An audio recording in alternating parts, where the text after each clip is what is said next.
কোন ধরনের credit card ব্যবহার করা জায়েজ হবে কিনা? ব্যাংকের ক্রেডিট কার্ড ব্যবহার করে এয়ারপোর্টের ফ্যাসিলিটিস ভোগ করা ইসলামের দৃষ্টিকোণ থেকে ব্যাখ্যা করলে ভালো হয়।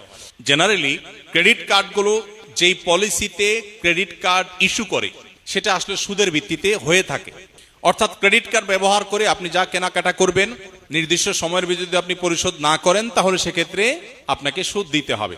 ইসলামী ব্যাংকগুলো যেটা করে সেটা হলো যে আমরা সুদ নেব না, এটাকে তারা বিভিন্ন নামে সার্ভিস চার্জ হিসাবে বা বিভিন্নভাবে তারা কেটে থাকে।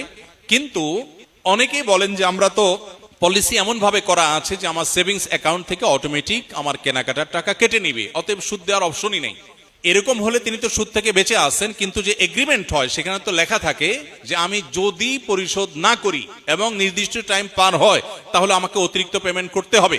এটা আসলে সুদের চুক্তি, এই জন্য এটা আসলে জায়েজ হয় না। এখন যদি কোনো ব্যাংক এরকম শরিয়ার সব শর্তগুলোকে মেনে কার্ড ইস্যু করতে পারে, সুদের ধারে কাছেও না থাকে, তাহলে সেটা জায়েজ হতে পারে, কিন্তু এটা সুদূর পরাহত। আমি আমার বন্ধুদের প্ররোচনায় পড়ে জিনার মতো কাজে নিজেকে জড়িয়ে ফেলেছি, নাউজুবিল্লাহ। এখন এই পাপের জন্য খুব অনুশোচনা হচ্ছে। দেখুন, শয়তানের সবচেয়ে বড় অস্ত্রের নাম হলো নৈরাশ্য। শয়তান মানুষকে আশাহত করে দিলে এটা হয় তার সবচেয়ে বড় সাকসেসের বিষয়। আর ইমানদারের কাজ হলো কোনোভাবে শয়তানকে সাকসেস হতে না দেওয়া। আল্লাহ বলেছেন লা তাকনাতু মির রাহমাতিল্লাহ, আল্লাহর রহমতের আশা কখনো তোমরা ছেড়ে দিবে না, কখনো নিরাশ হবে না। ইন্নাল্লাহা ইয়াগফিরুয যুনুবা জামিআ, আল্লাহ সকল গুনাহ মাফ করে দিবেন। এমন কোন পাপ নেই যে পাপ আল্লাহ মাফ করবেন না। ক্ষমার অযোগ্য বলতে পৃথিবীতে কোনো পাপ নেই। শিরকে আল্লাহ মাফ করবেন না যে কোরআনে বলা হয়েছে, এটারও ভুল মিনিং আমরা অনেকে জানি। এটার সঠিক মিনিং হলো পৃথিবীতে যদি কেউ শিরক করার পরেও তওবা করে, ফিরে আসে, অনুশোচনা করে, আল্লাহ মাফ করে দেন। যদি শিরক নিয়ে মারা যায় সেটা মাফ হবে না। অতএব জেনায় লিপ্ত হয়ে গেছেন কোন তরুণ, নিজের পাপ বুঝতে পেরে আল্লাহর কাছে ক্ষমা প্রার্থনা করেছেন, আর কখনো সে পথে ভুলেও পা মারাবেন না এ মর্মে সংকল্প করেছেন, এই কাজগুলো যদি কেউ করেন আল্লাহ তাআলা নিঃসন্দেহে তার গুনাহ মাফ করবেন।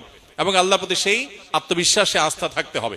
বিধায় হতাশা নয়, বরং আল্লাহর প্রতি আত্মবিশ্বাসী আমাদের থাকতে হবে। 2 ডিসিমেল 2 কাঠা জায়গায় আমাদের মসজিদ, এখানে জায়গা হয় না। এখন আরেকজনে 15 ডিসিমেল জায়গা দিয়েছেন, তাই নতুন মসজিদ হচ্ছে। এখন পুরাতন মসজিদ কি করব, দয়া করে জানালে ভালো। কোন জায়গায় যদি মসজিদ হয় কিয়ামত পর্যন্ত সেটা মসজিদের মর্যাদায় থাকে, সেটাকে মসজিদের মর্যাদায় দিতে হয়। এই জন্য কোন জায়গায় একটা ছোট মসজিদ আছে, এটা সংকুলন হচ্ছে না, খুব ভালো কথা, তো একটা নির্দিষ্ট দূরত্বের পর আরেকটা মসজিদ হবে। কিন্তু এই মসজিদটা একবার মসজিদ হয়ে গেছে, এটাকে মসজিদের জায়গাটাকে পরিবর্তন করে এটাকে মানুষের ঘরবাড়ি বানানো, অন্য কিছু করা, বা এটাকে মার্কেট করা, শপিং মল করা, এগুলো জায়েজ নয়। মসজিদ হিসাবে যদি ওয়াকফ হয়ে থাকে, ওয়াকফ একটা হলো যে নামাজ পড়ার জায়গা হিসাবে আমি আমার জায়গা দিয়েছি ব্যবহারের জন্য, ওয়াকফ করি নাই, তাহলে আমি যা খুশি করতে পারি। কিন্তু যদি মসজিদ হিসাবে জমিদাতা দান করে দিয়ে থাকে, কিয়ামত পর্যন্ত সেটা মসজিদের মর্যাদা পেতে হবে।